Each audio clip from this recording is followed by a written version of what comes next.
Hello everyone, welcome back to my another video. र मैले चाहिँ मेरो भिडियो किचनदेखि स्टार्ट गरेँ है त। यो चाहिँ मैले बेलुकाको खानाको लागि रेडी गर्दै थिएँ। मैले चाहिँ सब्जीमा लिएको छु बैगन अनि बिन्स अनि आलु।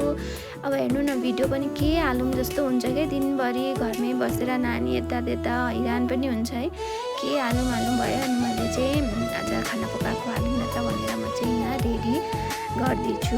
बेलुकाको अब कति काम हुन्छ नि त, अब ठिक्क 3-4 बजिसकेपछि मैले चाहिँ अब तयारी गर्न थाल्छु, किनभने छिट्टै अब हामीले त छिट्टै खान्छौँ। अनि त्यही भएर चाहिँ छिटो गर्ने भनेर चाहिँ मैले यहाँ रेडी गर्दैछु। तेल थिएन, तेल चाहिँ सकेको थियो, फेरि भित्र गएर मैले तेलहरू निकालेर अब चाहिँ मैले यहाँ सब्जी पकाउन स्टार्ट गर्दैछु। तेल खारिसकेपछि 5 फुरनहरू प्याज हालेर चाहिँ मैले यसरी पहिला भुट्छु। त्यसपछि म हाल्छु बेसार अनि स्वादअनुसार नुन अनि एकछिन यसलाई मजाले भुटेर भुट्न छोडिदिन्छु, ढाकिदिन्छु। अनि त्यसपछि चाहिँ अनि मैले चाहिँ यता मसलाहरू पिसेर रेडी बनाइसकेँ। अनि यसरी मजाले भुटेरै पकाउँछु नि त म। अनि अब हाम्रो चाहिँ धेरै जस्तो रसहरू हालेर खान्छौँ नि त सब्जीमा। अनि उतापट्टि चामल पनि भिजाइदिएँ। अनि मैले चाहिँ यहाँ पिसेको मसला, फेरि मलाई त्यो धुलो मसला मन पर्दैन नि त, अनि म पिस्दिनँ।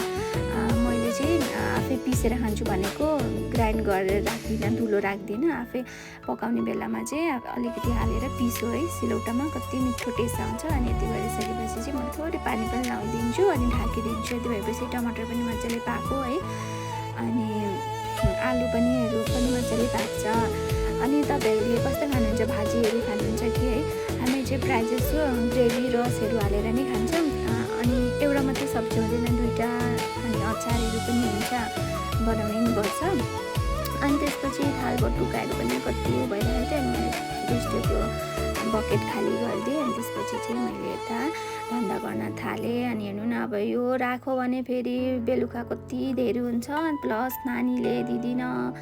अनि खाना खाइसक्दा फेरि नानीले हैरान पारेर फेरि अब यतिखेर मम्मी पनि हुनुहुन्न नि त, मम्मी भएको भए त मम्मीले हेरिदिनुहुन्थ्यो नानीलाई। सो त्यही भएर चाहिँ म चाहिँ यहाँ धमाधम के अरे, अब हामीले चाहिँ धन्दा भन्छौँ है यता। फेरि धन्दा भनेको कस्तो राम्रो पनि सुनिँदैन, भाडा मोल्दैछु भनेको कसैले चाहिँ अब धन्दा भन्दा कस्तो सुनिन्छ नि त। त्यसपछि मैले चाहिँ फेरि बाल्टिङमा पानी थापेँ, अब फुलमा पनि पानी हाल्नु पऱ्यो है। अनि यता चाहिँ मैले तातो पानी हाल्थेँ नि त सब्जीमा, थोरै तातो पानी हालेर यसरी थोरै हाल्दै म पकाउँछु क्या। अनि त्यसपछि यहाँ हेर्नु न, फोहोर आमा कति छिटो क्लिन पनि गरिसकेँ।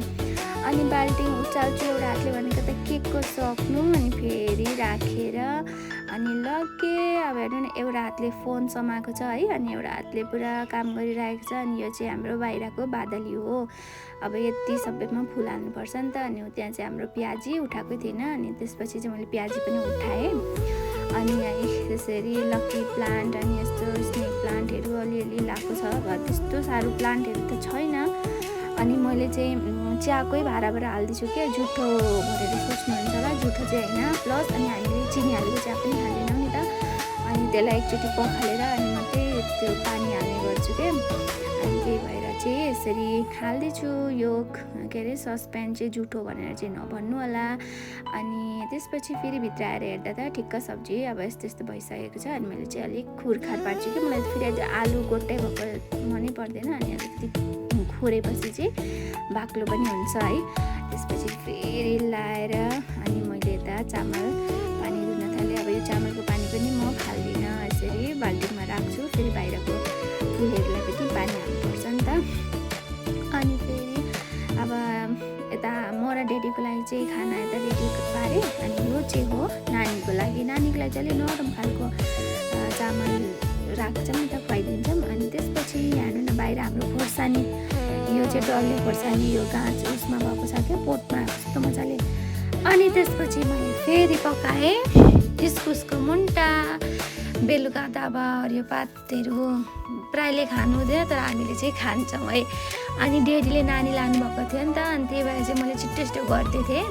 अनि यता नानी आएर त मलाई आउने बित्तिकै मामु म आएँ भन्छन् क्या जहिले। अनि बेलुकाखेरि डेडीले यसरी लाने गर्नुभएको छ क्या नानीलाई।